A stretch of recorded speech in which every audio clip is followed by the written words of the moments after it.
Well, hey there, you guys. Welcome to another episode of Slowing Down with the Scriptures. I'm delighted to tell you we have a very exciting special guest here, my good friend Jackie. She's joining us on the big purple couch to talk about a passage that you brought with you, right? Do you want to read that passage for us, Jackie? Yes, I would love to. This is Matthew chapter 7, verses 1 through 6. Do not judge, or you too will be judged. For in the same way you judge others, you will be judged, and with the measure you use, it will be measured to you. Why do you look at the speck of sawdust in your brother's eye and pay no attention to the plank in your own eye? How can you say to your brother, "Let me take the speck out of your eye," when all the time there is a plank in your own eye? You hypocrite, first take the plank out of your own eye, and then you will see clearly to remove the speck from your brother's eye. Do not give dogs what is sacred. Do not throw your pearls to pigs. If you do, they may trample them under their feet and turn and tear you to pieces. Well, that is a doozy. Thanks for bringing this passage. This is probably one of the most misunderstood verses in the Bible, in my humble estimation. It's also quite possibly one of the most quoted, particularly by people that are not Jesus followers, when condemning people that are for their actions. This is a verse that uses this word judge or judgment or judged, and that word in Greek is krino, and it's a word that's used every time you see that, some version of that word judge or judged or judgment in the New Testament. It's this word krino, and krino has several different meanings and applications. It has, in fact, 7 that I identified. There may be more. And that's not totally unique. I mean, there are words in the English language, right? They have multiple meanings. Like the word love. Love is a great example. I love a great chili dog. I also love my children. Hopefully in different ways. Those are 2 very different sentiments. Yep. But this word krino, or judge or judgment, has 7 different applications. Here's a couple of them. I'm not going to give you all of them, but just here's a couple. One would be to separate, or to pick out, or select, or choose. Like my friend Vince Malone and I were at the lumberyard the other day, and if you watch men at the lumberyard, they all have their own way of kind of like picking out a 2x4. We'd pick them up, and he'd kind of sight down the end, and I just went along with it. I'd go like pretend I knew what I was doing. Yeah, that's a good one. So we chose, we picked, we judged which ones we would take and which ones we'd leave behind. So that's kind of like discernment in a way. Yeah, to discern the difference between a quality 2x4 and one that maybe was too bowed to be used. Another application for this word is to have an opinion, to think about or consider. And that's one that's inescapable. At some point you're going to use your judgment in that way. That's just part of being a human being, a rational thinking human being. Another way that this word gets used is to pronounce an opinion concerning right and wrong. Here's where it starts getting a little sticky, right? And where people might kind of put their walls up is if we are moral beings, and I believe that we are, we have the ability to choose right from wrong. We also have the ability to discern right from wrong. And if we voice an opinion about that, especially now, no one complains when we're doing it about ourselves, right? Yeah. Oh, I did this and it was wrong. But when you share that opinion about someone else's behavior, then problems arise. Yeah, don't judge me. Right, don't judge me, bro. And then another application would be the extension of that, which would be to pronounce judgment, to subject, or to censure. That means to take it a step further. It's the difference between saying, you did this and that was wrong, and saying, the next level is, therefore, you deserve for this to happen to you. Nobody really wants to hear that from another human being. No. So the difference between that one and the one before is this one includes like condemnation, basically? Is that what you're saying? Yeah, like condemnation. Therefore, your behavior warrants this consequence. Yeah. Really, only God has the authority, the perspective to pass that kind of judgment. Well, it reminds me of the story in the New Testament where you have this woman caught in adultery, and then there's men encircling her, and they all have stones, and they're ready to like kill her because according to the law, that's what her actions deserved. But then Jesus was there, and he told everyone, "Let he who has no sin cast the first stone." Yeah. He was the only one who was in that position of moral perfection, I guess you could say. Yeah. So I mean, Jesus is making a profound statement in that story, the one that you're sharing, that in his presence, there's no longer any room for human beings to pass that kind of judgment on other human beings. And the reason that would be the case is because in his presence is perfect judgment. In other words, his judgment is unflawed, is coming from a place of perfection. He's the only one with the right perspective. His perspective is higher than ours. And to take it a step further, as followers of Jesus, if we are to believe that his presence goes with us, then that principle would go with us as well. Everywhere where we go is a place where that kind of judgment should no longer take place.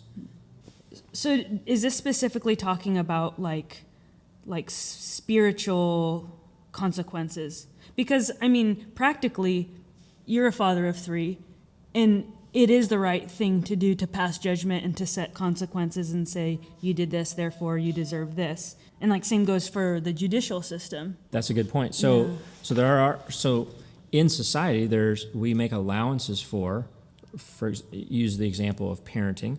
So I am supposed to, it's my responsibility to pass judgment on my children's behavior and sometimes even provide the consequence for what that would be.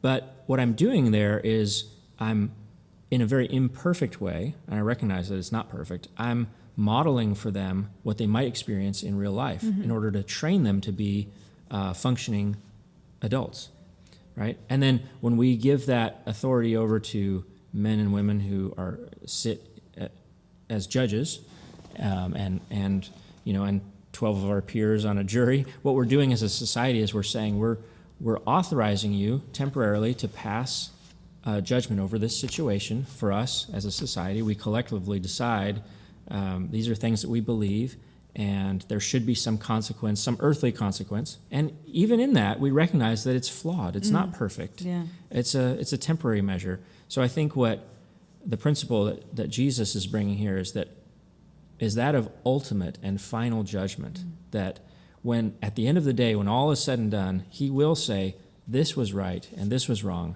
and his judgment will stand. It is lacking any flaw and is completely perfect. So we talked earlier about the context, right?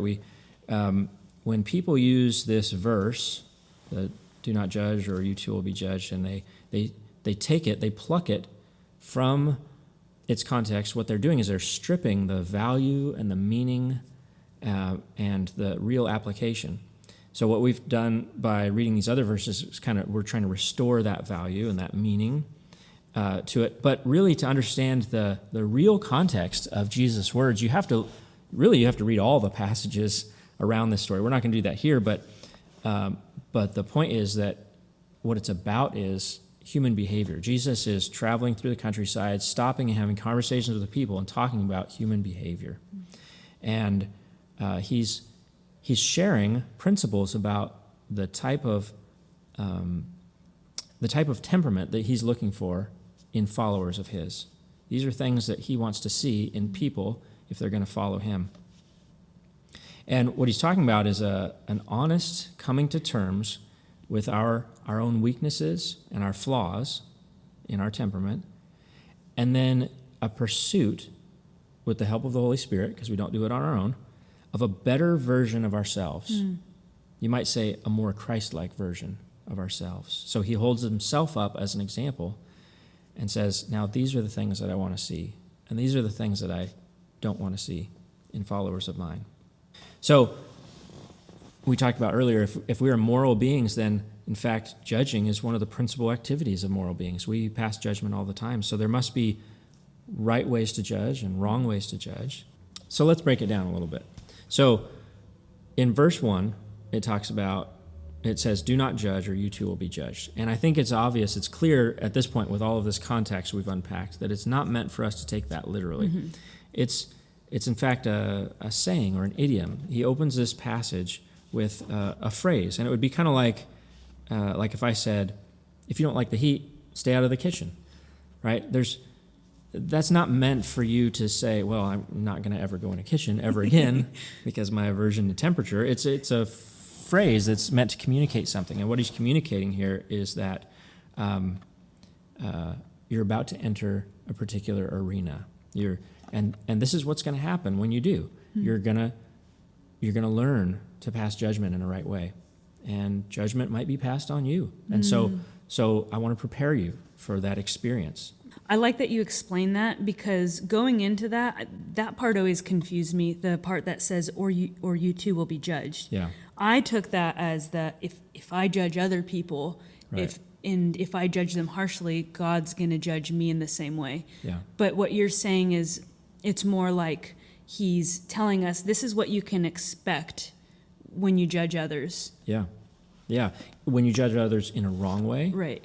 or you do it in a right way. And there is a right way. Yeah. You reap what you sow, basically, is what it's saying. Yeah, that's a component of that for sure. And in verse 2, he goes on, he begins to reinforce this by saying, for in the same way you judge others, you will be judged, and with the measure you use, it will be measured to you. So in that way, he's talking about a couple of layers. So on one layer, he's talking about community. So he's saying, if you're prone to particularly harsh judgments, if you're prone to speaking unkindly to people, then that kind of thing will begin to happen in your relationships. It's cyclical. Toxic behavior tends to promote more toxic behavior. And so he's saying in your community of friends and family, if you're doing this, others will begin to do it too, and that's how you'll be treated, and it will compound itself. That's one way to interpret that passage. Another way to think about it is units of measurement. He says, you will be judged with the measure that you use, it will be measured to you. And I think a lot of people would read that and hear it the way that you were talking about. If I step out of line, God's going to bring the hammer down on me, right? And in fact, he's talking about a way to measure things. So if you and I we're cutting 2x4s together, right? We're doing some carpentry, and I have a yardstick, and I bring my yardstick over and I say, "Oh, Jackie, it looks like you cut your 2x4 a little short." Well, it'd be reasonable for you to take that same unit of measurement, bring it over, and check my work. And you might say, "Well, you cut your piece a little long there, Chris." And so he's saying when you begin to open yourself up to these kind of conversations, this is what you can kind of expect. And then he goes on to say, why do you look at the speck of sawdust in your brother's eye and pay no attention to the plank in your own eye? It reminds me just about the humility that we have to approach these situations with, that you might have a speck in your eye, I have a plank in my own. And I think as people, it's really easy to pass judgment or condemnation on someone whose sin looks different than ours, or is more apparent or obvious.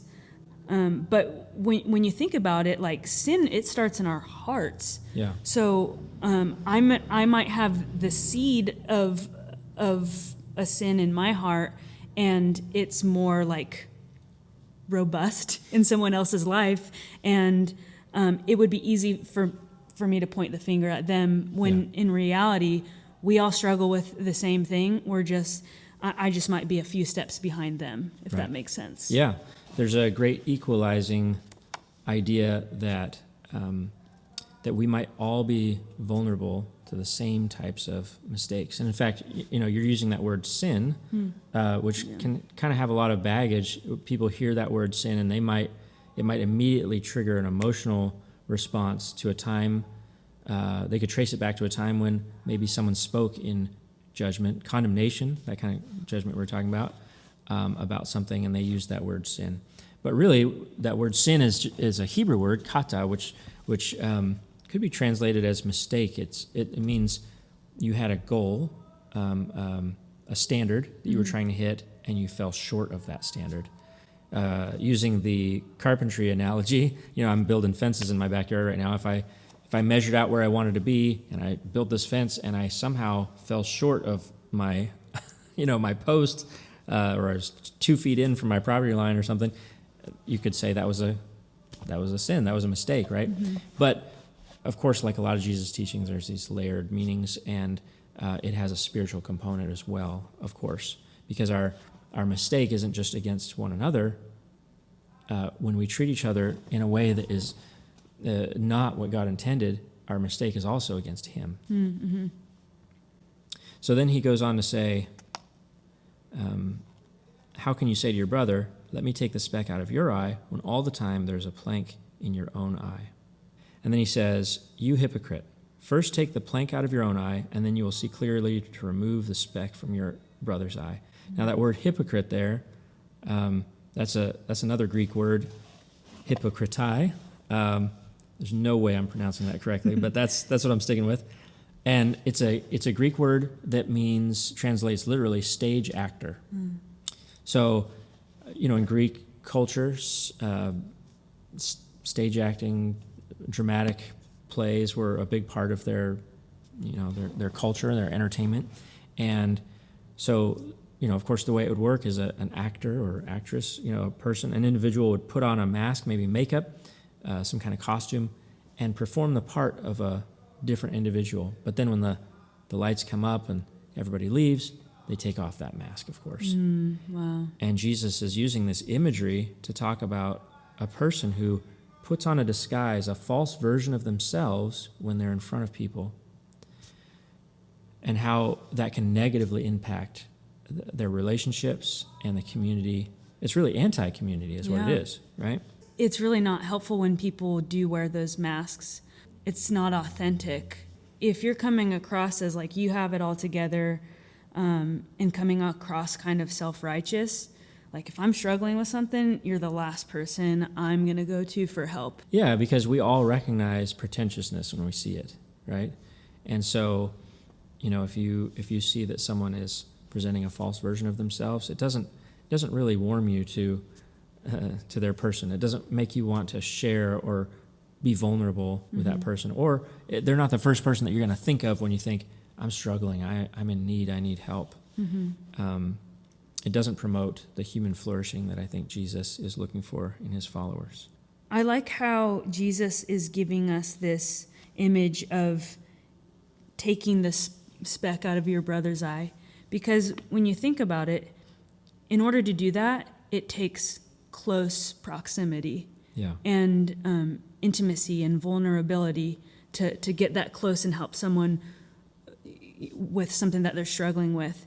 And I think that's how it's intended for us as people in community to relate with each other. It's not done from afar. So in that scenario, the way you're describing it, the judgment that Jesus is authorizing is not one of moral superiority. It's actually a letting down of our guard, because that intimacy you're talking about goes two ways. You're close enough to see what's in their eye, but when you're that close, they can see what's in your eye as well. So there's kind of this mutual interaction. And then lastly, in verse 6, he says, do not give dogs what is sacred. Do not throw your pearls to pigs. If you do, they may trample them under their feet and turn and tear you to pieces. This is the gnarliest language he uses in this passage. Pretty intense, in fact. And but I think what he's communicating here is that principle that if you have something to offer, something to give, something to share, that there's a right time and probably a wrong time to do that. And sometimes people aren't ready to talk about things in their life. It's not the right timing. And to do so is a waste. You're throwing that away. And you might be squandering an opportunity that you might have later. Right. There might be an open door that comes along. But using good judgment, good discernment, it's important for us to recognize when that door is not open. And often that looks like invitation. People invite, if you wait patiently and people recognize good fruit in your life, oftentimes they'll invite you in to those parts. They'll say, hey, I'm really struggling with this thing. I've noticed that you were at one point, but you seem to have overcome that. How did that happen? How did that take place? So it sounds like Jesus isn't necessarily giving us a blanket statement saying, don't judge ever, don't discern right and wrong. But he's giving us guidelines of how we carry this out in community, in humility, in a way that not only builds up others, but ourselves as well. Yeah, that's exactly right. In the context of Jesus' teaching, that actually makes perfect sense and really follows through with the example that he's setting of how to approach each other in humility, how to get down on one another's level and really enter another person's world and meet their needs and find out what's going on with them and really interact in a personal and humble way. Well, thanks for joining us, you guys. We'll see you this Sunday. We're streaming live, of course, at 9 for our Hope service, and we'll see you next time on Slowing Down with the Scriptures.